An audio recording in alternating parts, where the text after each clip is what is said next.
Welcome to A View to a Grill. I'm Johnny, and today we're going to be smoking 2 pork butts on the Weber kettle using the BBQ Guru. Let's get these pork butts out of the package, all trimmed up and seasoned. Today I'm just using my own blend of SPG plus onion powder, and if you haven't seen that video, check out the link above.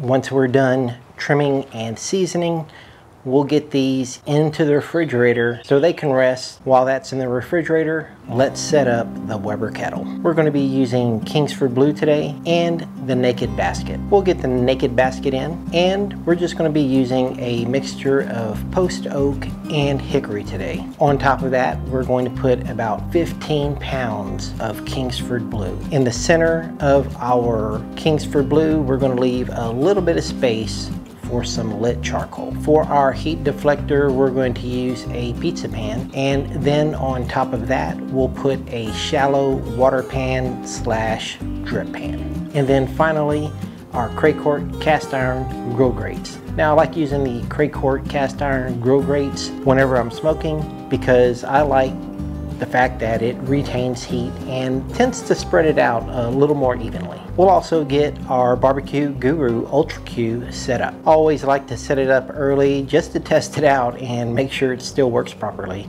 and to see if there are any software updates. To get our fire started, I'm only going to be using 6 briquettes of Kingsford. And the reason why I start off with such a few amount of lit briquettes, I just let the BBQ Guru do its thing and let it bring the pit up to temp all on its own. It's time to get started. Once the fire is lit, we'll get that right in the center of our charcoal bed. Then we'll get the pizza pan on. Next, we'll put our water pan down and get some hot water into the water pan. Then we'll set up our Craycourt cast iron grill grates, and we're ready to go. Now let's get our pair of pork butts in the center of the Weber kettle. Now we have everything down, and last thing we need to do is get the lid on. It is approximately 9 o'clock in the evening, and there is nothing to do now until tomorrow morning. Not going to check it, not going to open the lid. We're just going to let the BBQ Guru do what the BBQ Guru does, and that is all the work for you. We are going to be cooking low and slow today. It is 8:58, and 20 minutes later, 9:18. We are at 220 degrees, so it took the BBQ Guru 20 minutes to bring the Weber kettle up to temp. And the BBQ Guru just takes all the work out of these types of cooks. It is now 10:18 the next morning. We're about 13 hours in, and we're at the stall. So we're going to take the lid off, snap my Instagram picture, and if you don't know, I do have an Instagram page, and go over there and check me out if you haven't already. And 13 hours in, our pork butts have a nice color, and the bark has set in. So at this point, we are really looking good. We'll get the lid back on and let the BBQ Guru take over. And we're going to need a place for the pork butts to rest. So I'll take this time to get the chill chest cleaned up and ready. Now it's 1:14, and the temperature is slowly increasing. And this is why I don't typically do these long, low temperature cooks, is that I get impatient. At about 1:14, 1:16, I decided I'm going to raise the temperature to get these pork butts done. I'm going to reset the temperature to 285 degrees, hoping that this will knock some of the cook time off of this cook. At this time, I'm also going to rotate our pork butts and probe for tenderness. We'll get the lid back on and just keep going. And at about 1:59, I decide I'm going to speed this cook up a little bit more and wrap these pork butts. If I'm going to wrap the pork butts, I'm going to take advantage of this opportunity and add a little bit of moisture to the pork butts.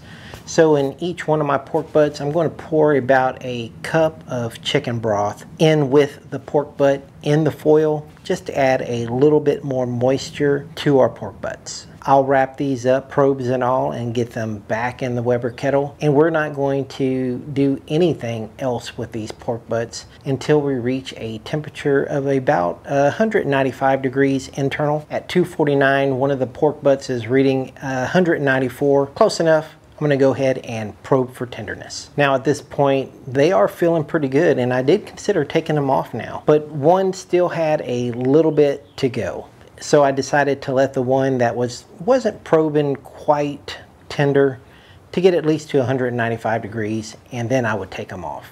And then not even 10 minutes later, our second alert went off, and I decided to go ahead and pull these off and get them in the chill chest so they can rest. So let's get these off the Weber kettle. I'm going to pull the foil back just a little bit so that some of the heat can escape, and take a look at these pork butts. They both look beautiful. We'll get both of the butts into the chill chest, close the lid, and just let them hang out right here on the table until they reach an internal temperature of about 175-ish. So it is now 3 o'clock. So we've got, what, 17, 18 hours into this cook, and we're just now getting everything off. Now we're just going to shut the vents off and let the fire snuff itself out. And the next day I pulled off the pizza pan, and this is how much charcoal we have left. After I cleaned up the charcoal, it came out to a full chimney starter of used charcoal. And I did reuse this charcoal. Now back to the pork butts. Our pork butts are now sitting at 170 and 170 degrees. Time to get into them. We'll get the pork butts out of the foil and onto a platter. And as you can see, the pork butts are pulling apart extremely easy. And Darnell is wondering how these pork butts taste. And